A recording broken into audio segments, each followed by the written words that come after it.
আসসালামু আলাইকুম ওয়া রাহমাতুল্লাহি ওয়া বারাকাতুহু। বন্ধুগণ, আপনারা যে যেখানে আছেন আশা করি সুস্থ আছেন।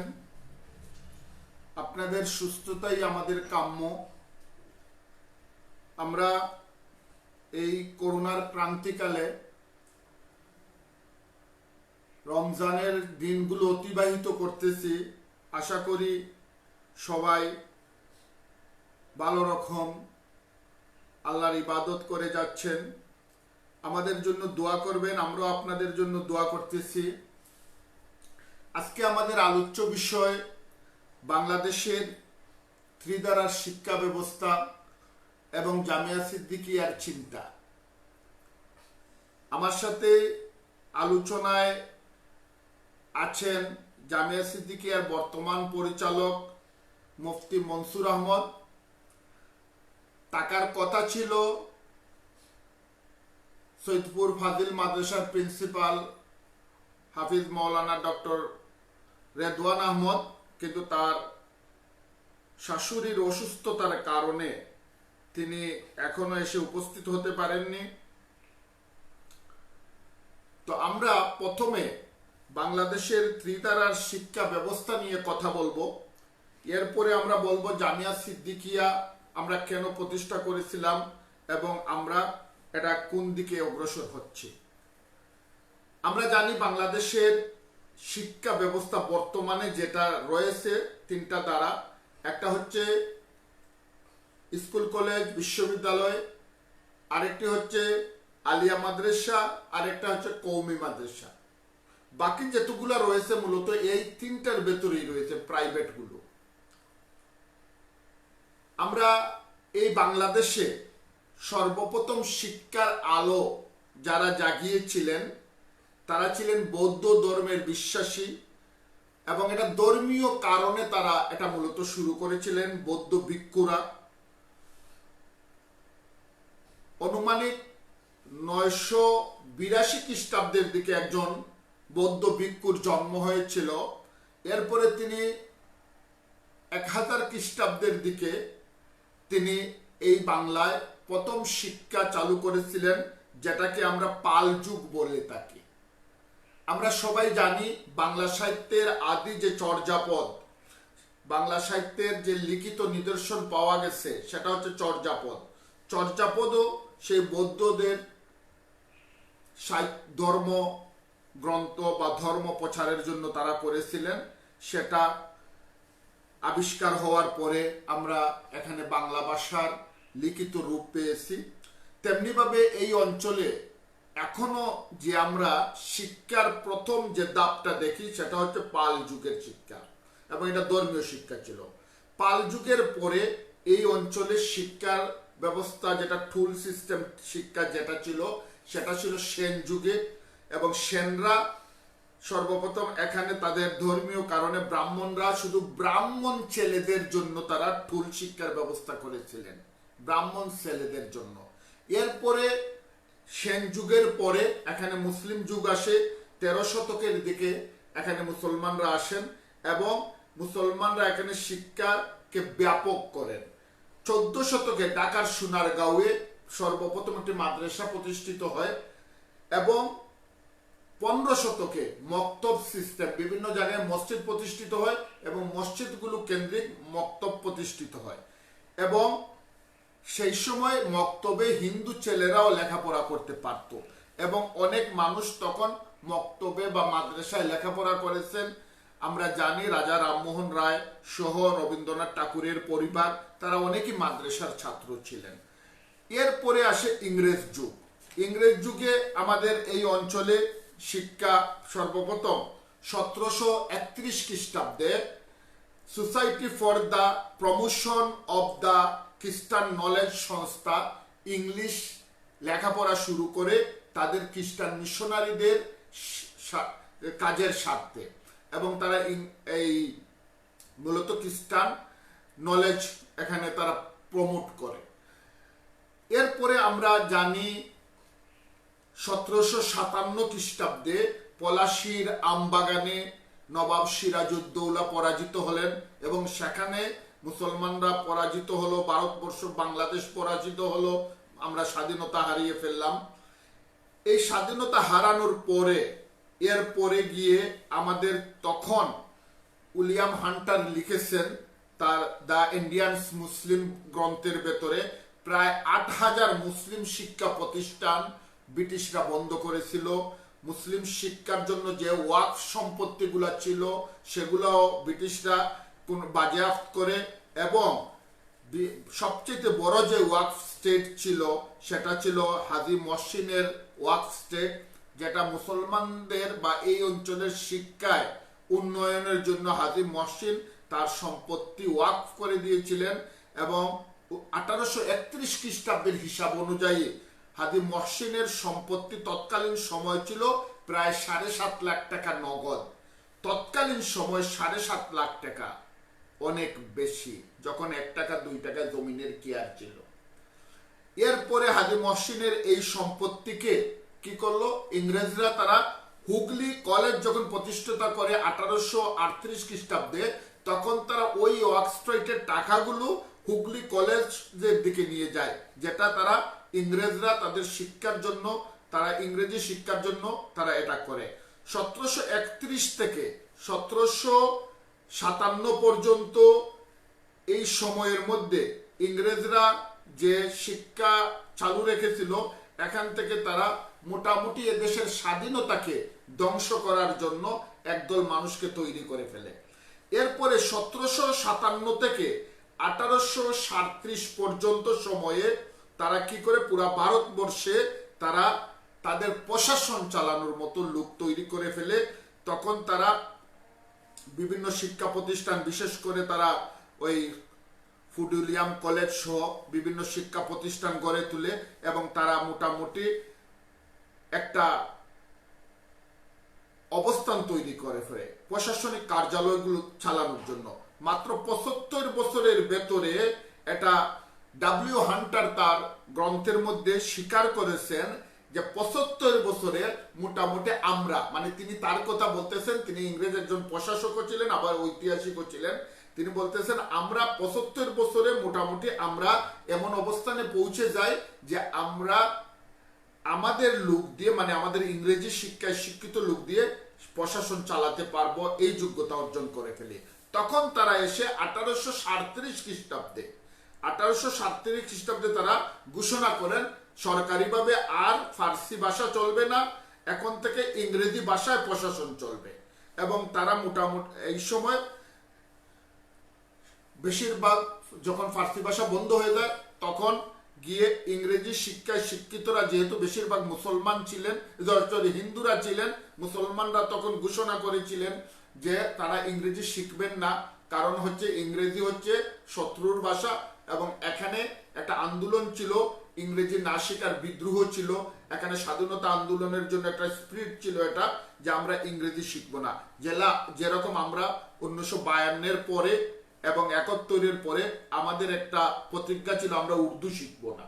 এভাবে তৎকালীন সময় এদেশের মুসলমানরা সিদ্ধান্ত নিয়েছিলেন তারা ইংরেজি শিখবেন না, এবং কোন আলেম ফতোয়া দিয়েছিলেন ইংরেজি শিক্ষা করা জায়েজ হবে না। কিন্তু যখন দেখা গেল মুসলমানদের অবস্থা খুবই খারাপ হয়ে গেল, মুসলমানরা চাকরিচ্যুত হয়ে গেলেন, চাকরিতে মুসলমান নেই, বিভিন্ন প্রশাসনে মুসলমানরা অবস্থান, তখন একদল মুসলমান তারা কি করলেন, আবার উদ্যোগ নিলেন, তারা সরকারি চাকরিতে যাবেন, এবং সেই চাকরিতে যাওয়ার লোভ থেকে বা ইচ্ছা থেকে তারা ইংরেজি শিক্ষায় শিক্ষিত হওয়ার জন্য প্রসেস শুরু করলেন। তখন কলকাতায় তখন ওয়ারেন হেস্টিংস একটা স্কুল প্রতিষ্ঠা করলেন, যেটা মোহাম্মদান নামে একটা স্কুল প্রতিষ্ঠা করলেন, যেখানে ইংরেজি শিক্ষা দেওয়া হবে। কিন্তু এটা 25 বছরের মতো ভিতরে এটা মোটামুটি বন্ধ হয়ে গেছিল, কারণ মুসলমানরা সেখানে বেশি যেতেন না, যার কারণে এটা বন্ধ হয়ে গেল। তখন এই ওয়ারেন হেস্টিংস তিনি চিন্তা করলেন কিভাবে মুসলমানদেরকে, কারণ মুসলমানরা যদি ইংরেজি শিক্ষার সাথে না আসে তাহলে এই দেশে শাসন করা মুশকিল হয়ে যাবে। এজন্য তিনি প্রসেসিং শুরু করলেন যে কিভাবে ইংরেজি শিক্ষাকে মুসলমানদের ভিতরে নিয়ে যাওয়া যায়। তখন তিনি অনেকের সাথে গবেষণা করে, যারা এদিকে উৎসাহী ছিলেন, তিনি চিন্তা করলেন যে এখানে এমন একটা মাদ্রাসা করা প্রয়োজন, যে মাদ্রাসায় ইসলামী শিক্ষা দেওয়া হবে, সাথে সাথে ইংরেজি শিক্ষাও দেওয়া হবে এবং ইংরেজি শিক্ষিত মুসলমান তৈরি হবে, এখানে তারা চাকরি করবে। এভাবে তিনি কলকাতায় যে মোহামেডান যে স্কুল কলেজ করেছিলেন ওইটারই আদলে তিনি কলকাতা আলিয়া মাদ্রাসা প্রতিষ্ঠা করেন 1780 খ্রিস্টাব্দে। 1780 খ্রিস্টাব্দে তিনি কলকাতা আলিয়া মাদ্রাসা প্রতিষ্ঠা করেন এবং সেই আলিয়া মাদ্রাসায় প্রথম তিনি ছিলেন পরিচালক। এরপরে তারপরে প্রায় 27 জন পাদ্রী এই আলিয়া মাদ্রাসার পরিচালকের দায়িত্ব পালন করেছেন। এরপরে 19 শতকে এসে এই আলিয়া মাদ্রাসার দায়িত্বপ্রাপ্ত হন নবাব আব্দুল লতিফ চৌধুরী। এরপরে এটা আমাদের কাছে চলে আসে এবং ধীরে ধীরে আমরা জানি বাঙালি শিক্ষা আন্দোলনে নবাব আব্দুল লতিফ চৌধুরীর একটা বিশাল অবদান রয়েছে। ওই অবদান তিনি কলকাতা আলিয়া মাদ্রাসা কেন্দ্রিক করেছেন। এটা হচ্ছে একটি শিক্ষার দ্বারা। আরেকটা শিক্ষার দ্বারা হচ্ছে হুগলি কলেজের দ্বারা, যেটা এই কলকাতায় প্রথম 1731 খ্রিস্টাব্দে হয়েছিল। এরপরে সিপাহী জনতার যে আন্দোলন হয়, সেই আন্দোলনের পরে 1857 সালে সিপাহী জনতার সংঘর্ষ হয়, যেটা যখন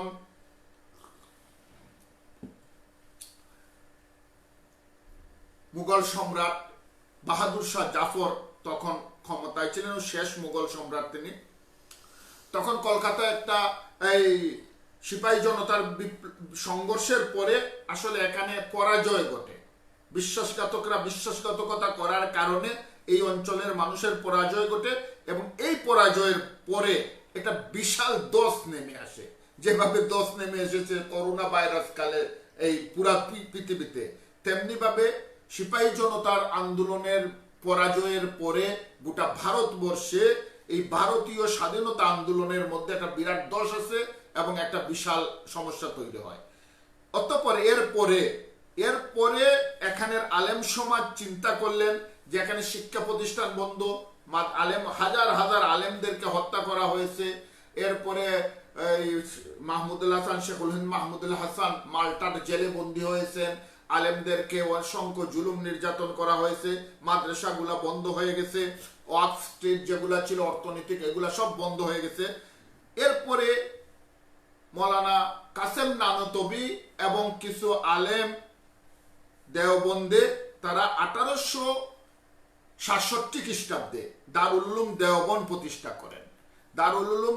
প্রতিষ্ঠা করেন এবং এটাই দারুল উলুম দেওবন্দই হচ্ছে এই অঞ্চলের বা পুরা পৃথিবীর কওমি মাদ্রাসার প্রথম মাদ্রাসা।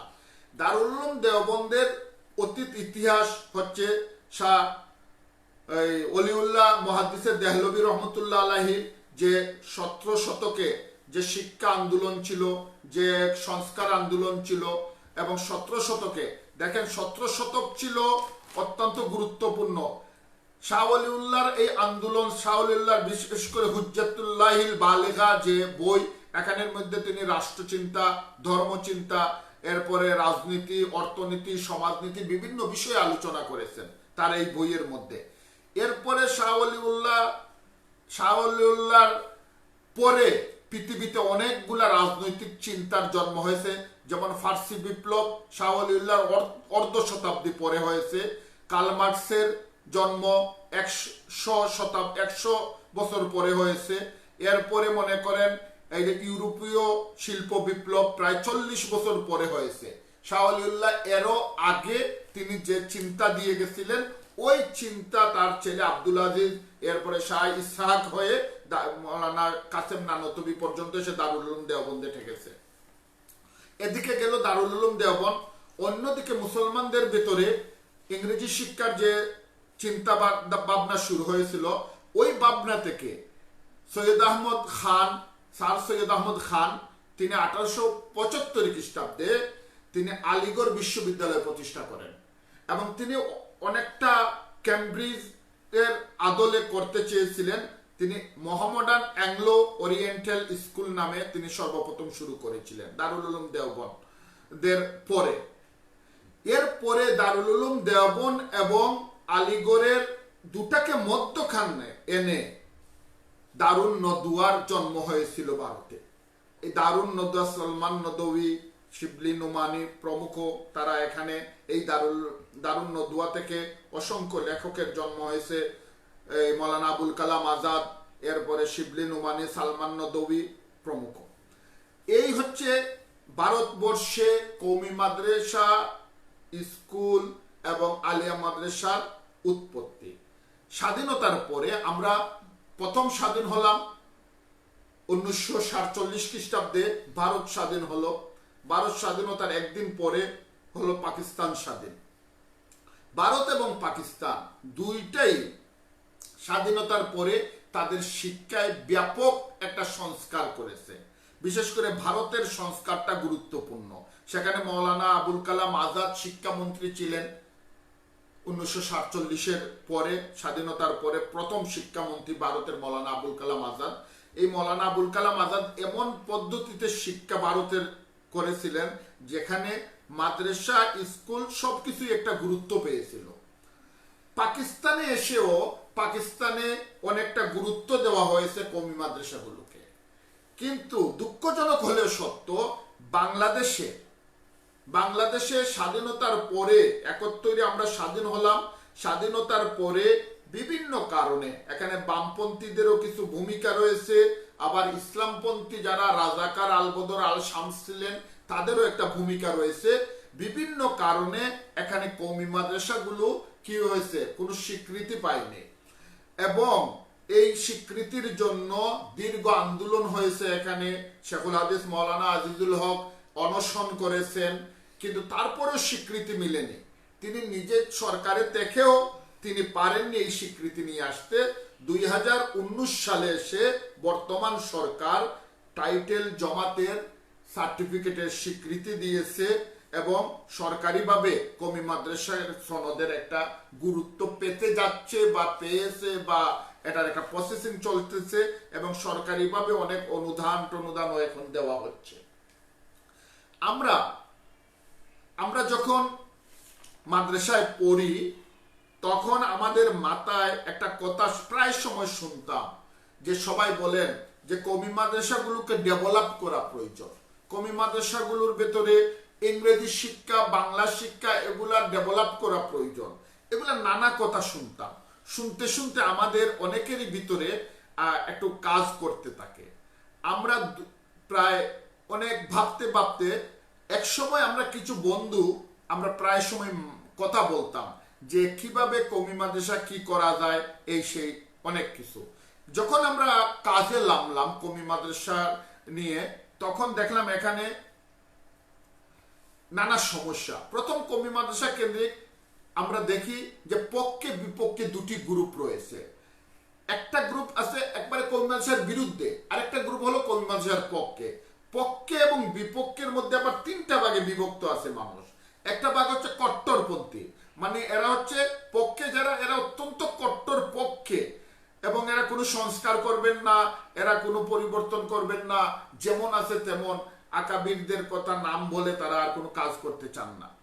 আর একটা বিরুদ্ধে যারা, তাদের কথা হলো একবারে বন্ধ করে দাও, এসব মাদ্রাসা রেখে লাভ নেই, এ হচ্ছে বিরুদ্ধে। এরা হচ্ছেন কট্টরপন্থী। আরেক দল হচ্ছেন সংস্কারপন্থী, যারা হচ্ছেন মাদ্রাসার তরুণ, যারা লেখাপড়া করে আলিম হয়েছেন, তাদের মধ্যে একগুলো আছে তাই আমরা কিছুটা সংস্কার করা প্রয়োজন, যুগের অনেক সিলেবাস নিয়ে আসা প্রয়োজন, মাদ্রাসাগুলোর সিলেবাস পরিবর্তন করা প্রয়োজন, এগুলো। আর আবার যারা বিরুদ্ধে, তাদের কথাও এটা যে মাদ্রাসাগুলোকে আধুনিকায়ন করা প্রয়োজন, আধুনিকায়ন। এখন আধুনিকায়ন আর সংস্কার দুটার মধ্যে কিন্তু ব্যবধান আছে, এটা আরেকগুলো আছে চিন্তাহীন, অর্থাৎ তারা দুই পক্ষে চিন্তাহীন একদল মানুষ আছে, তারা যেদিকে হুজুগ দেখেন ওদিকেই কথা বলেন। এভাবে 3টা গ্রুপে কাজ করতেছে। কিন্তু আমরা জানি যে এই যে কওমি মাদ্রাসার সিলেবাসে একটা সংস্কার হয়েছিল, যেটা হুসেন আহমদ মদনী রহমতুল্লাহ আলাইহি করেছিলেন, সিলেবাস এবং পদ্ধতিগত সংস্কার নামে তিনি করেছিলেন, এবং তার এটার উপর একটা বইও আছে, বাজারে পাওয়া যায়।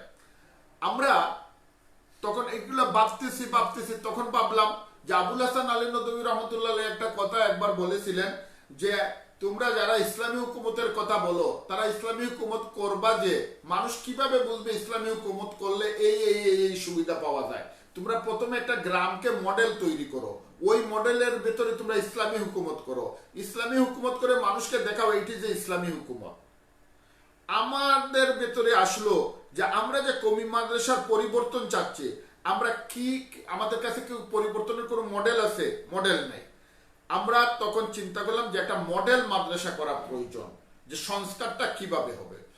তখন আমরা কিছু বন্ধু মিলে বসলাম, বসে চিন্তা করলাম যে একটা মাদ্রাসা আমরা প্রতিষ্ঠা করব। ওই মিটিংয়ে আমরা মাত্র 15,000 টাকা আমাদের পকেট থেকে আমরা কালেকশন করেছিলাম এবং সেখান থেকে আমরা জামিয়া সিদ্দিকিয়া কাজ শুরু করি। এবং কাজ শুরু করে আমরা যেটা করি, 2002-এ আমরা জামিয়া সিদ্দিকিয়া প্রতিষ্ঠা করি বালুচরে, এবং আমরা আমাদের চিন্তার উপর একটা বইও প্রকাশ করি। এরপরে বাংলাদেশের প্রচলিত শিক্ষা পদ্ধতি এবং জামিয়া সিদ্দিকিয়ার চিন্তা নামে। এবং আমরা এখানে যে জিনিসগুলো মাদ্রাসা করতে গিয়ে আমাদের প্রথমত আমরা যে সমস্যার সম্মুখীন হয়েছি সেটা হচ্ছে অর্থনৈতিক সমস্যা। আমরা আসলে সবাই বলি সংস্কারের প্রয়োজন, এই প্রয়োজন, সিলেবাস প্রয়োজন, উন্নত শিক্ষা প্রয়োজন, কিন্তু আমরা কেউ ভাবি না যে এই পরিবর্তন করতে হলে কিছু টাকার প্রয়োজন হয় এবং এগুলাকে ব্যয় করতে হয় এবং সংস্কার করতে হয়।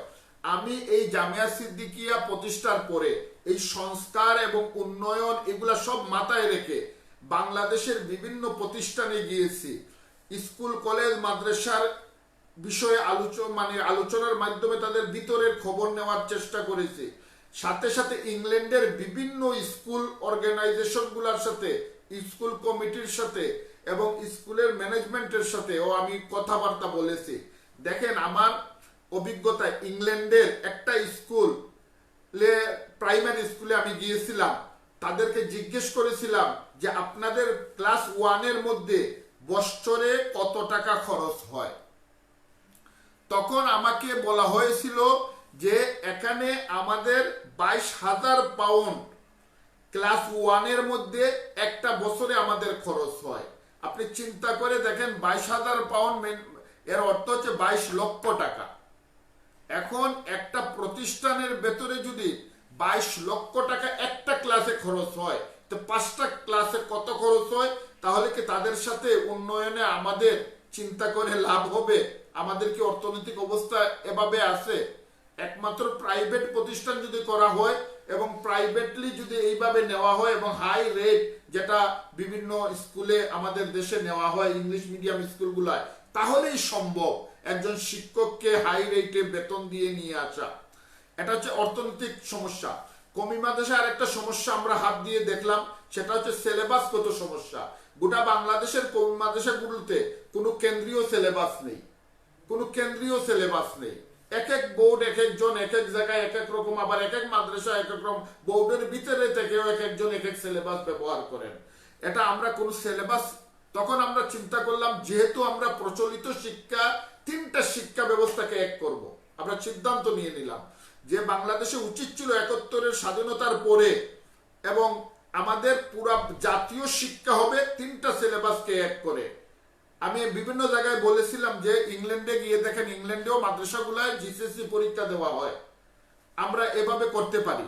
কিন্তু সিলেবাস করতে গিয়ে আমরা নানা সমস্যার মুখোমুখি হয়েছি, অনেক টাকাও খরচ করেছি, অনেক চেষ্টা করে শেষ পর্যন্ত আমরা একটা সমন্বয় করেছি। যেমন প্রাইমারি লেভেলে আমরা কওমি মাদ্রাসা এবং স্কুলকে সমন্বয় করে ফেলেছি এবং আমরা হাই স্কুল লেভেলে কওমি মাদ্রাসা এবং আলিয়াকে সমন্বয় করে নিয়েছি। এবং আমরা দুইটাকে সমন্বয় করেই 2002-এর পর থেকে আমরা চালিয়ে যাচ্ছি এবং ক্লাস 5-এ আমরা প্রতি বছরই পরীক্ষা দিয়ে আমাদের রেজাল্টও ভালো হয় এবং আমরা যেমন মাদ্রাসা শিক্ষা দিতেছি তখন স্কুলে দিতেছি। এখান থেকে একজন মানুষ 5-এ পরীক্ষা দিয়ে সে বাংলাদেশের যে কোনো পদ্ধতিতে শিক্ষা গ্রহণ করতে পারে, সে স্কুলে যেতে পারে, কওমি মাদ্রাসায় যেতে পারে, আলিয়া মাদ্রাসায় যেতে পারে হাই স্কুল লেভেলে। এটা আমরা প্রাইমারি লেভেলে সফল হয়েছি এবং আমরা বিভিন্ন কওমি মাদ্রাসার বোর্ডের সাথে এবং বড় বড় প্রতিষ্ঠানের সাথে এসব বিষয় নিয়ে মিটিং করেছি, বই আকারে লিখে আমরা বিভিন্ন মাদ্রাসায় প্রেরণ করেছি যে এই পদ্ধতিগুলা আব্দুল জব্বার সাহেব তখন বেফাকের সভাপতি ছিলেন, তাকেও আমাদের মাদ্রাসায় এনেছিলাম এবং বিষয়টি উপস্থাপন করেছে। তখনও বেফাক এই স্বীকৃতির ব্যাপারে এতটুকু ছিল না। এরপরে আরেকটা সমস্যা হচ্ছে চিন্তা অনুসারে আমরা যে ত্রিধারার শিক্ষাকে সমন্বয় করব, এই চিন্তা অনুসারে শিক্ষক পাওয়া যাচ্ছিল না। এরপর অনেকে আমাদেরকে ভুল বুঝতেছিলেন, যেমন ওই যে যারা কট্টরপন্থী তারা বলতেছিলেন যে নানা ধরনের ভুল বুঝাবুঝি। এরপরে তো নানা ধরনের হয়রানিও করা হয়েছে, আমাদেরকে আল কায়দা বানানো হয়েছে, আমাদেরকে জঙ্গি বানানো হয়েছে, বিভিন্ন জায়গা থেকে ইনফরমেশন যারা নতুন কিছু। এরপরে আমরা যে ছাত্ররা খেলাধুলা করে, বাচ্চারা শিক্ষকদের সাথে খেলাধুলা করে, আমরা মারামারি টোটালি নিষেধ। আমাদের এখানে মনে করেন তাবিজ দেওয়া, এরপরে নানা ধরনের বিভিন্ন কুসংস্কারচ্ছন্ন বিষয়গুলোকে আমরা যখন বন্ধ করে দিয়েছি, তখন আমাদের বিরুদ্ধে নানা অপবাদ শুরু হয়ে গেছে। এবং শুধু এটা নয়, প্রশাসনের কাছে অনেকে লিখিত অভিযোগ করেছেন আমাদের বিরুদ্ধে। কিন্তু প্রশাসন যখন গোয়েন্দা বিভাগ আমাদেরকে ইনফরমেশন নিছে, নেওয়ার পরে যখন আমাদের সাথে কথা বলেছে, তখন তারা আমাদেরকে এটাও বলেছে যে বাংলাদেশের সবগুলো মাদ্রাসা আপনাদের নিয়ন্ত্রণে যদি নিয়ে আসতে পারতেন তাহলে ভালো হইতো, একটা শিক্ষার একটা বিপ্লব ঘটে যেত। এরপরে দক্ষ কমিটির একটা সমস্যা আছে কমি মাদ্রাসাগুলোতে। এরপরে যেটা প্রশাসনিক বোর্ডে, কেন্দ্রীয় বোর্ডে, আমি আগে বলেছি কোনো ঐক্য নেই, বোর্ডে কোনো ঐক্য নেই, কেন্দ্রীয় অবস্থা খুবই দুর্বল কমি মাদ্রাসার বোর্ডগুলোর। এই সব বিভিন্ন সমস্যাকে মোকাবেলা করে আমাদের এগিয়ে যেতে হয়েছে এবং আমরা 2002 থেকে এই পর্যন্ত মাদ্রাসা প্রতিষ্ঠা করতে গিয়ে জায়গা খরিদ করতে হয়েছে, বিল্ডিং করতে হয়েছে এবং পাশাপাশি ছাত্রদের মান উন্নয়ন করতে হয়েছে। আমরা এখানে মহিলাদের জন্য পৃথকভাবে আবার কিছু শিক্ষার ব্যবস্থা করেছি, মহিলাদের প্রাইমারি লেভেল পর্যন্ত মেয়েরাও আসতে পারে, এবং তারপরেও মহিলাদের জন্য তালিমের ব্যবস্থা করতে হয়েছে।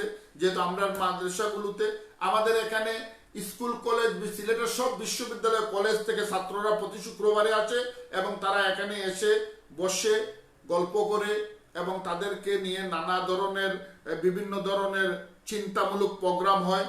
শৈলী নামে একটি সংগঠন আছে যেটা এখানে প্রতি শুক্রবারে তাদের আড্ডা হয়। এরপরে কলেজ বিশ্ববিদ্যালয়গুলো থেকে যে কোনো সময় যে কোনো মানুষ আসতে পারে।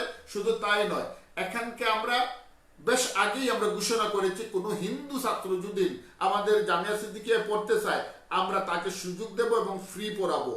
এবং প্রচুর হিন্দু ছেলেরাও আসেন।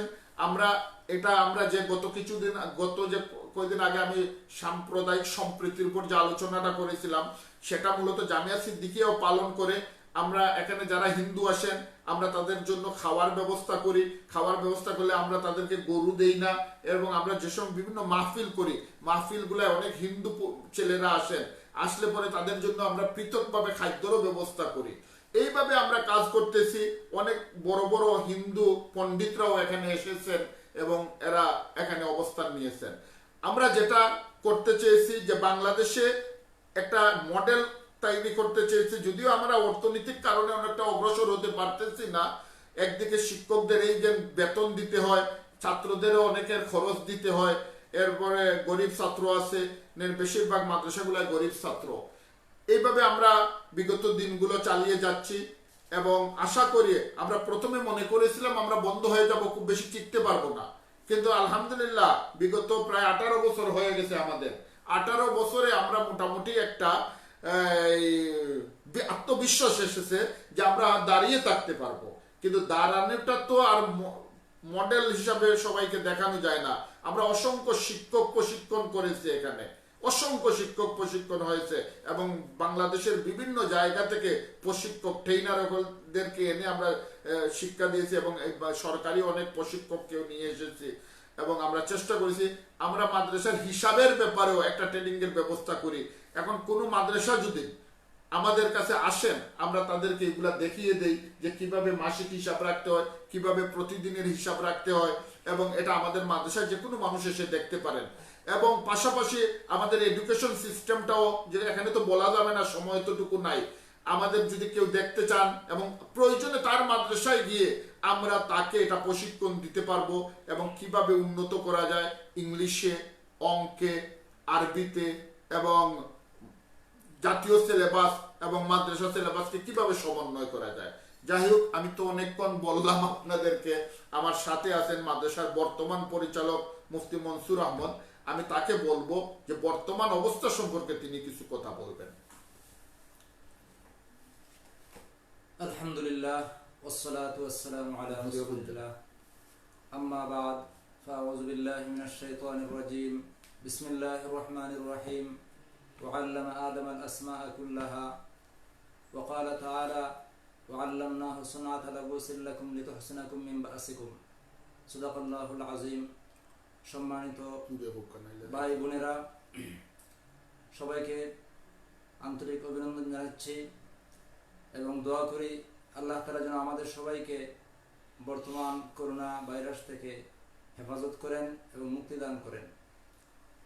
আর আমাদের সবাইকে যেন আল্লাহ তাআলা শবে কদরের ফজিলত দান করেন। আজকের রাত সেটাও শবে কদর হতে পারে, আমরা সবাই যেন তার ফজাইল এবং বারাকাত লাভ করতে পারি। আজকে আমরা জামিয়া সিদ্দিকিয়ার শিক্ষা ব্যবস্থা নিয়ে আজকের আলোচনা।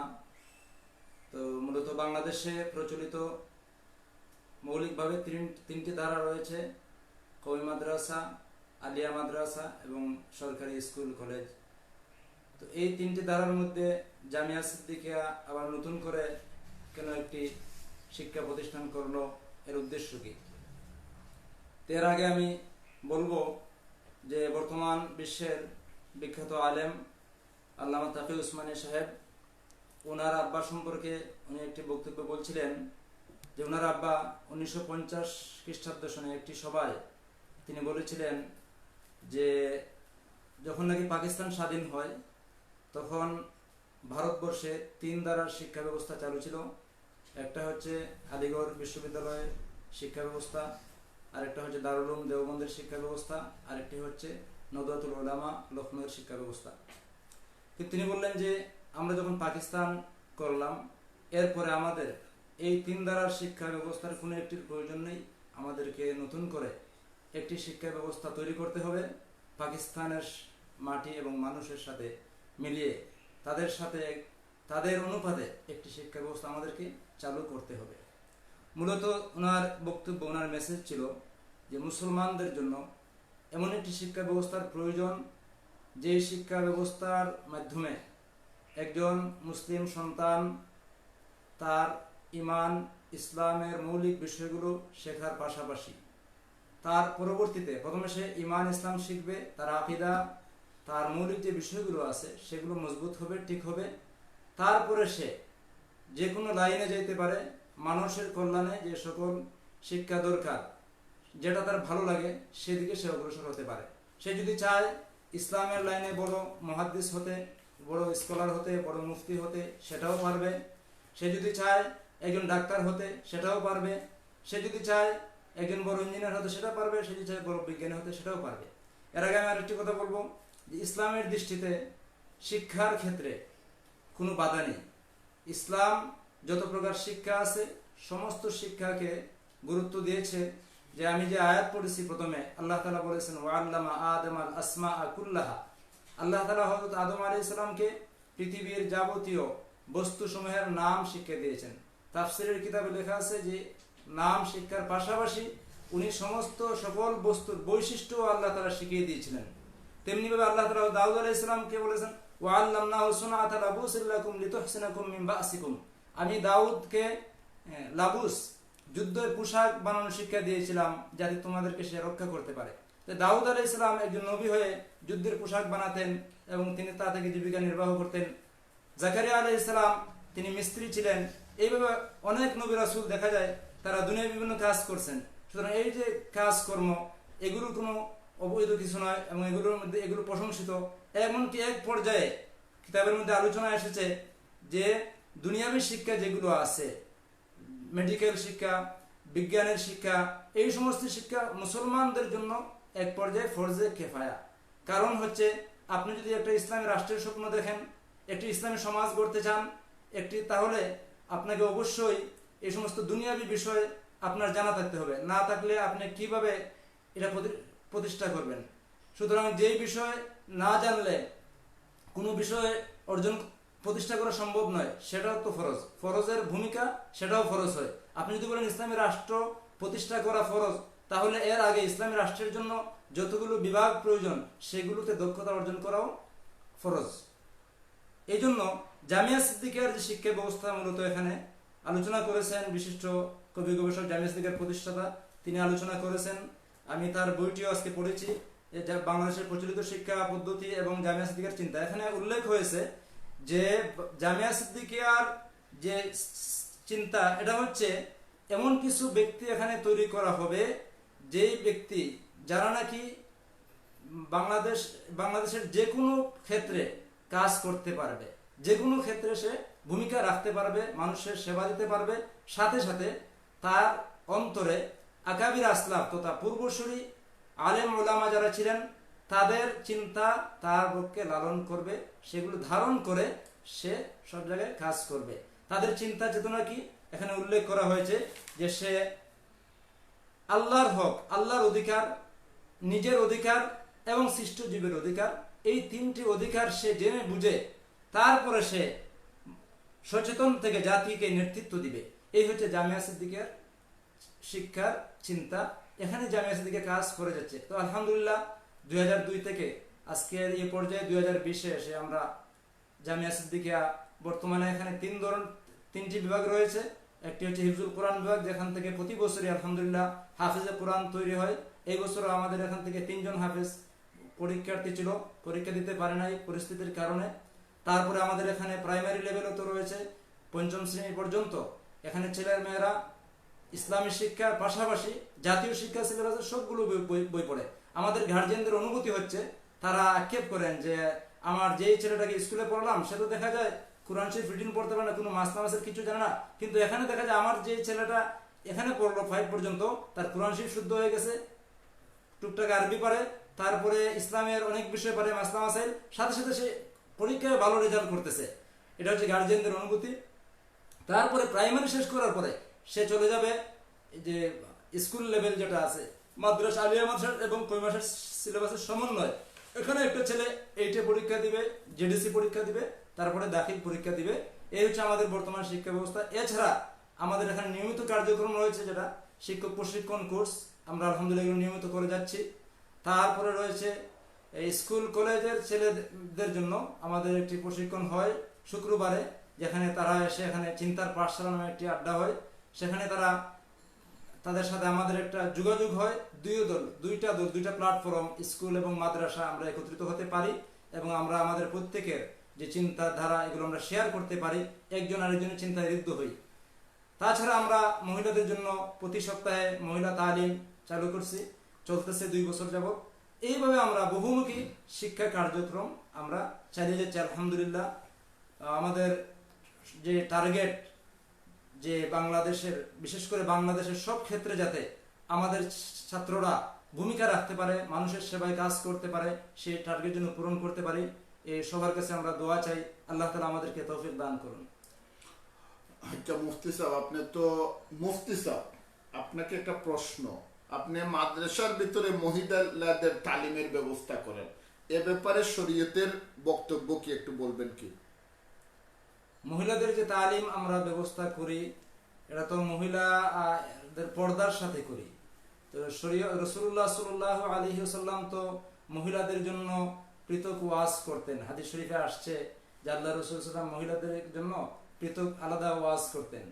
তো এটা তো কোনো বাধা নাই শরীয়তের দৃষ্টিতে। পর্দার সাথে যদি মহিলাদেরকে ওয়াজ করা হয়, এটা তো আর প্রয়োজন বেশি, বিশেষ করে বর্তমান সময়ের জন্য এটা আর বেশি প্রয়োজন। আমাদের মেয়েরা, তারা দেখা যাচ্ছে, একজন মেয়ে যদি আমি চিন্তা করি, একটা মেয়েকে নিয়ে সে একটা মুসলিম ফ্যামিলিতে জন্মগ্রহণ করলো, করার পরে সে চলে গেল, প্রথম থেকে স্কুলে চলে গেল, কিন্ডারগার্টেনে। সেখানে তো ইসলামী শিক্ষার তেমন কোনো ব্যবস্থা নাই। তারপরে সে চলে গেল হাই স্কুলে, এইভাবে চলতে চলতে কলেজ, ইউনিভার্সিটি, শেষ পর্যায়ে সে চাকরি জীবনে চলে যায়। তার প্রায় 22-23 বছর এই লাইনে চলে যায়। সেখানে তো ইসলামী শিক্ষার তেমন কোনো ব্যবস্থা নাই, এমনকি মৌলিক ইসলাম শিক্ষার ব্যবস্থা নাই।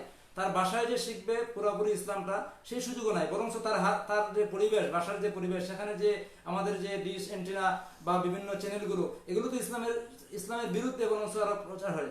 তো এই তুলনায় তাদের জন্য একটা তালিমের ব্যবস্থা না করা হয়, তাহলে তারা কোথা থেকে শিখবে? এটা একটা প্রশ্ন। ধন্যবাদ।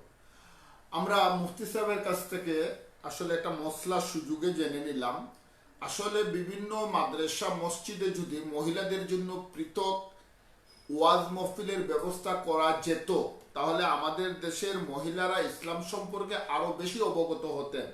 কারণ আজকালকে যেভাবে যেভাবে ইসলামের বিরুদ্ধে অপপ্রচার হচ্ছে, এবং অনেক মানুষই মনে করে যে মহিলাদেরকে ইসলাম কোনো অধিকার দেয়নি। আমি গত কিছুদিন আগে মহিলাদের অধিকারের ব্যাপারে আলোচনা করেছি। তো আমাদের মাদ্রাসাগুলোতে, মসজিদগুলোতে সেদিকে দৃষ্টিপাত করা কি জরুরি আপনি মনে করেন? অবশ্যই জরুরি।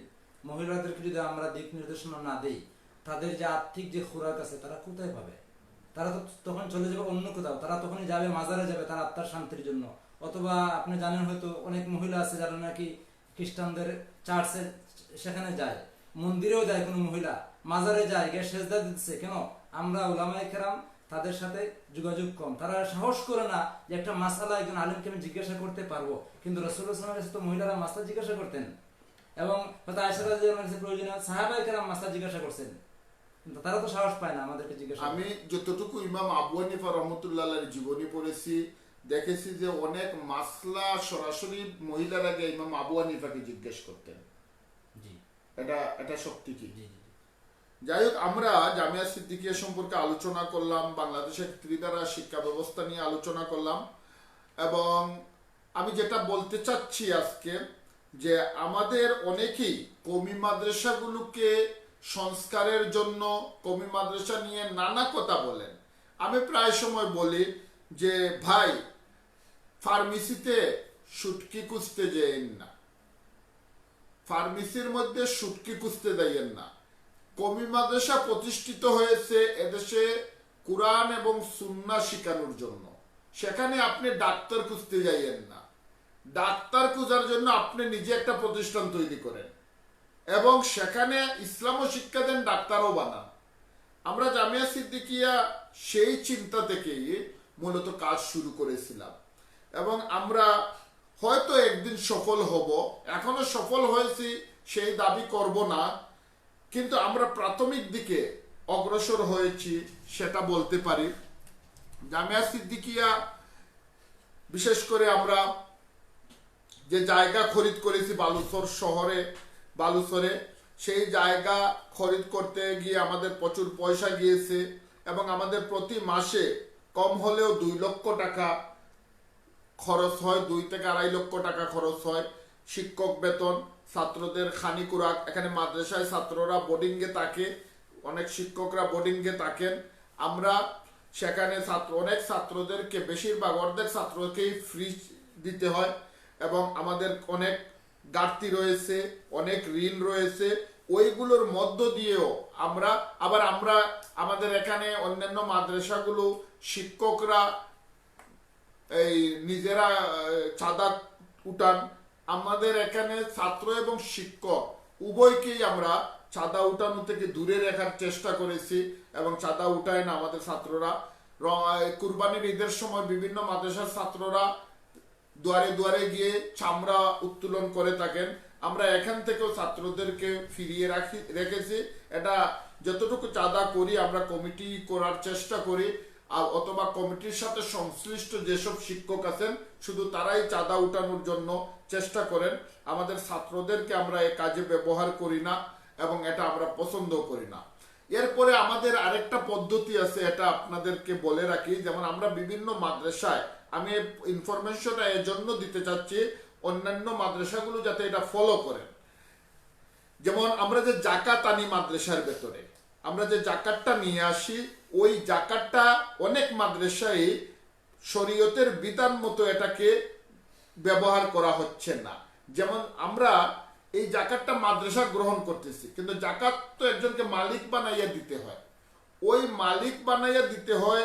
আমরা আমাদের মাদ্রাসার পৃথক ফরম তৈরি করে রেখেছি, এবং এই ফরমের মধ্যে গরিব ছাত্র কিংবা ছাত্রের ওয়ালি, যিনি অভিভাবক, তিনি মাদ্রাসার একজন শিক্ষককে বা কমিটির একজন সভাপতিকে বা মাদ্রাসার পরিচালককে ওয়ালি বানিয়ে দিয়ে যান, এবং আমরা জাকাত গ্রহণ করি সেই ছাত্রের পক্ষ থেকে ওয়ালি যিনি হন, কারণ নাবালিক বাচ্চা সে ওয়ালি হতে পারে। এটা খুবই জরুরি কারণ জাকাতকে হালাল করার জন্য মুফতি সাহেব এই ব্যাপারে কিছু বলবেন। মূলত জাকাতের যে বিষয়টা আছে, জাকাত হলো তামলিকুল মাল, কোনো একজন মুসলমানকে সেটার মালিক বানিয়ে দিতে হয়। এখন আপনি যদি জাকাতের টাকা আদায় করে উসুল করে খরচ করলেন, কিন্তু কার উপরে খরচ করতেছেন, কে খরচ করতেছেন, এটার কোনো বিবরণ নাই বা এটার কোনো স্পষ্ট নাই, তাহলে কিন্তু জাকাত আদায় হবে না। এই জন্য আমাদের এখানে যে নিয়মটা আমরা করছি সেটা হলো, যে ছাত্র দরিদ্র ছাত্র, সে হয়তো বেতন দিতে পারতেছে না বা আংশিক দেয় 500 টাকা বেতন, সেখান থেকে সে 200 টাকা দেয়, বাকি টাকাটা আমরা কোথায় থেকে দেবো? তার সারা বছরে প্রায় 3,500 টাকা ঘাটতি, সে যেহেতু 200 টাকা মাসে দিচ্ছে, তো 3,500 টাকা আমরা জাকাত থেকে দিতে পারি। তখন আমরা তাকে বলি আমরা জাকাত থেকে দিব, আপনি আমাদেরকে তার পক্ষ থেকে জাকাত গ্রহণ করা এবং তার উপর জাকাত খরচ করার জন্য আমাদেরকে ওকিল বানান।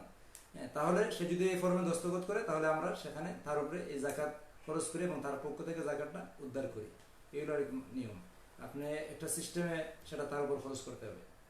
মোট কথা হচ্ছে আমরা এই জিনিসটা এর জন্যই আলোচনায় নিয়ে এসেছি, আমাদের যেসব মাদ্রাসায় এগুলো অনুসরণ করা হচ্ছে না, সবাই করতেছেন না আমরা এটা বলতেছি না, কিন্তু কেউ কেউ হয়তো করতেছেন না, তারা যাতে এটাকে ব্যবহার করতে পারেন সেজন্যই আমরা বিষয়টাকে আলোচনায় নিয়ে এসেছি।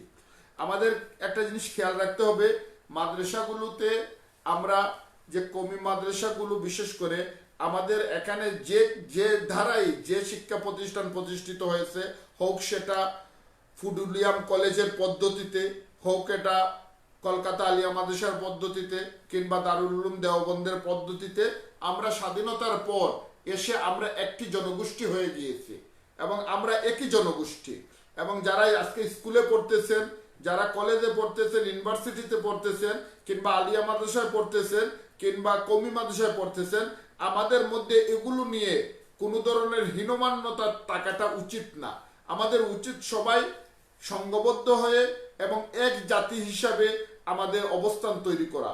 এজন্যই প্রয়োজন বর্তমানে ত্রিধারাকে এক ধারায় নিয়ে এসে এখানে কোরআন হাদিস রেখে আমাদের জাতীয় শিক্ষাকে প্রণয়ন করা, জাতীয় শিক্ষার সিলেবাস। আমাদের এখানে কয়েকবারই শিক্ষা কমিশন হয়েছে বাংলাদেশে 71-এর পর থেকে নিয়ে এই পর্যন্ত, কিন্তু প্রতিনিধিত্বের অভাবে কোনো শিক্ষা কমিশনে সফল কোনো রিপোর্ট বা কোনো পরিকল্পনা দিয়ে যেতে পারেননি। সবাই চেষ্টা করেছেন মাদ্রাসা শিক্ষাকে ক্যান্সেল করে বাদ দিয়ে তাদের কমিশনকে বাস্তবায়িত করতে, কিন্তু তা বাস্তবায়িত হয়নি এবং একটাও বাস্তবায়িত হয়নি। আমরা আশা করব বর্তমান সরকারের কাছে, যেহেতু বর্তমান সরকার কওমি মাদ্রাসাকে গুরুত্ব দিয়ে স্বীকৃতি দিয়েছেন, এবং শুধু স্বীকৃতি নয়, আমরা যতটুকু জানতে পেরেছি যে বর্তমান সরকারের পক্ষ থেকে কওমি মাদ্রাসাকে একটা অনুদানও দেওয়া হয়েছে এই করোনাকালীন সময়ে, প্রায় 8 কোটি টাকা, না কত? 8 কোটি থেকে সামান্য বেশি। তো আমরা আশা করব বর্তমান সরকার একটা শিক্ষা কমিশন গঠন করবেন, যে শিক্ষা কমিশনের ভেতরে কওমি মাদ্রাসার প্রতিনিধিরা থাকবেন, আলিয়া মাদ্রাসার প্রতিনিধিরা থাকবেন, স্কুল কলেজ বিশ্ববিদ্যালয়ের প্রতিনিধিরা থাকবেন। এই 3টা শিক্ষা প্রতিষ্ঠানের শিক্ষা পদ্ধতির প্রতিনিধিদেরকে নিয়ে একটা শিক্ষা কমিশন গঠন হবে এবং সেই শিক্ষা কমিশনের মাধ্যমে একটা শিক্ষা রিপোর্ট তৈরি হবে, শিক্ষা পরিকল্পনা প্রকল্প তৈরি হবে এবং এটা জাতির সামনে উপস্থাপন করা হবে।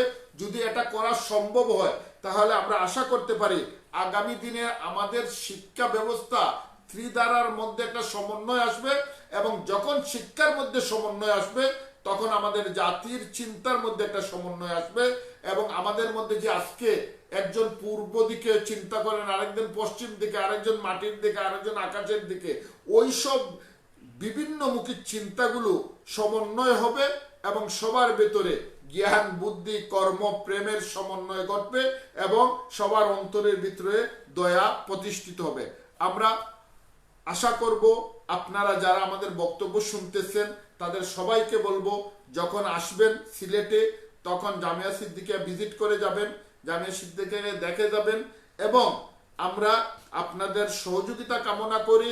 আমরা একটা কথা বলি যে যখন আমি জামিয়া সিদ্দিকিয়া আমরা প্রতিষ্ঠা করলাম, তখন 2002-এর পরে ইংল্যান্ডে যেহেতু আমি ব্রিটিশ সিটিজেনশিপ, আমি ইংল্যান্ডে যাওয়া আসা করি, অনেক সময় অনেক জায়গায় আমাকে প্রস্তাব করা হয়েছে টেলিভিশনে চাঁদা উঠানোর জন্য, সেখানে, এবং আমার অনেক বন্ধু বান্ধব টেলিভিশনের যারা সাথে জড়িত আছেন তারাও বলেছেন, বিভিন্ন আলেমও বলেছেন, কিন্তু জামিয়া সিদ্দিকী আমরা কোনোদিন এভাবে চাঁদায় যাইনি, কারণ আমরা এটাকে পছন্দ করিনি। সোজা কথা, এই পদ্ধতির চাঁদাকে আমরা পছন্দ করিনি। এবং ভিক্ষা ভিত্তিকে এভাবে ডকুমেন্টারি করে নেওয়া, হযরত মাওলানা খতিব উবাইদুল্লাহ সাহেব রহমতুল্লাহ আলাইহি বলতেন কোন মাদ্রাসায় ওয়াজ করার সময় যে বক্স রাখা হয় ওইটাও তিনি পছন্দ করতেন না, ওইটাও পছন্দ করতেন না। এজন্য আমরা বা আমি যখন এই ঘোষণা দেওয়া হয়েছে যে আমরা লাইভে জামিয়া সিদ্দিকীকে নিয়ে কথা বলবো, অনেক ভাই আমাদেরকে বলছেন যে লাইভে কি আপনারা কালেকশন করবেন। আমি বলছি না, কালেকশন করব না, কারণ জামিয়া সিদ্দিকী এইভাবে কালেকশন করে না। এমনকি কোনো মেহমান যদি আমাদের মাদ্রাসায় আসেন ঘুরতে, আমরা কোনো মেহমানের কাছে মাদ্রাসার জন্য কোনো ডোনেশন দেওয়ার জন্য অনুরোধ করি না, কারণ মেহমানকে মেহমানদারি করা হচ্ছে আমাদের সুন্নত। আমরা এই মেহমানদারি করে দেই, তিনি যদি দিতে হয় পরে দেবেন, কিন্তু মেহমানকে আমরা কোনো ধরনের যে আছে না সম্বর্ধনা দিয়ে মানুষ চাঁদা উঠায়, আমরা কোনোদিন কাউকে সম্বর্ধনা দিয়েও চাঁদা উঠাইনি এবং এটা করিও নি। এটা জায়েজও হবে কিনা সন্দেহ আছে। এইভাবে বিভিন্ন ধরনের সংস্কারগুলো আমরা আমাদের ভেতরে তৈরি করতে চেষ্টা করেছি, করার কারণে যেটা হয়েছে যে আমরা আটকিনি, কিন্তু অন্যান্য প্রতিষ্ঠানের মতো হয়তো আমাদের কাছে অর্থনৈতিক সুবিধাও তেমন হয়নি, তবে আমরা আটকিনি। এবং আমরা আশা করতেছি আমরা যদি যেভাবে দাঁড়াইতেছি এভাবে যদি আমরা দাঁড়াতে পারি, তাহলে আমাদের এখান থেকে যে ছাত্ররা বেরিয়ে যাবে তারা একটা অহম নিয়ে দাঁড়াতে পারবে, তাদের ভিতরে নেতৃত্বর যোগ্যতা আসবে, তারা সমাজে মাথা উঁচু করে দাঁড়াতে পারবে, এবং এটা অত্যন্ত জরুরি। আমরা সাধারণত অন্যান্য জায়গায় মাদ্রাসাগুলোতে কোনো জিয়াফতের দাওয়াত দিলে আমাদের ছাত্ররা যায় না। কেন যায় না? কারণ দেখা গেছে এখানে এমপি সাহেব আসেন, মন্ত্রী সাহেব যদি আসেন, কিংবা মেয়র সাহেব যান, কমিশনার সাহেব যান, সমাজের সম্মানিত ব্যক্তি যান, তাদেরকে চেয়ারের মধ্যে বসানো হয়, টেবিলে বসানো হয়, আর মাদ্রাসার ছাত্রদেরকে মাটির মধ্যে ভিক্ষুকদের সাথে বসানো হয়। ওই ভিক্ষুকদের সাথে বসানো হয়, তখন ছাত্ররা এটা তার দেমাগের ভিতরে ঢুকে যায় যে আমি তো হচ্ছে ভিক্ষুক শ্রেণীর মানুষ। এজন্য আমরা টোটালি এটা বন্ধ করে দিয়েছি এবং বলছি না, আমরা কোনো ছাত্র যদি যায় তাহলে আমাদেরকে ওই চেয়ারে ছাত্রদেরকে জায়গা দিতে হবে। তেমনি ভাবে আমরা বিভিন্ন ধরনের যে ছাত্রদেরকে যাতে তার ভেতরে একটা অহম এবং লিল্লা খাওয়ার যে স্বভাব, আমাদের এখানে হাফিজ চাবরা হাফিজি পড়িয়ে পয়সা নেয় না, এবং লিল্লা খাওয়ার যে স্বভাব এটা প্রথম থেকেই তাকে বলি না, তোমাকে কর্মঠ হতে হবে, কাজ শিখতে হবে, এবং কাজ শিকার প্রতি তাকে উৎসাহিত করার চেষ্টা করি আমরা। এভাবে জামিয়া সিদ্দিকিয়া ধীরে ধীরে কাজ করে যাচ্ছে, ধীরে ধীরে চেষ্টা করতেছে, এবং কওমি মাদ্রাসাগুলোকে স্বনির্ভরশীল করার জন্য জামিয়া সিদ্দিকিয়া অনেক ধরনের পরিকল্পনা তৈরি করেছে। যদি ওই পরিকল্পনাগুলো এখন বলা যাচ্ছে না, আপনারা যারা শুনতেছেন আশা করি আপনারা যদি কখনো আসেন সামনাসামনি বসে আরো আলাপ হবে, আরো কথা হবে, এবং আমরা আপনার চিন্তাধারা আরো সমৃদ্ধ হব। আপনার যে প্ল্যানগুলো আছে আপনার ভেতরে, ওই প্ল্যানগুলো আপনারা বলবেন আমাদেরকে, আমরা ধীরে ধীরে বাস্তবায়নের চেষ্টা করব। আল্লাহ হাফিজ, দেখা হবে। আসসালামু আলাইকুম।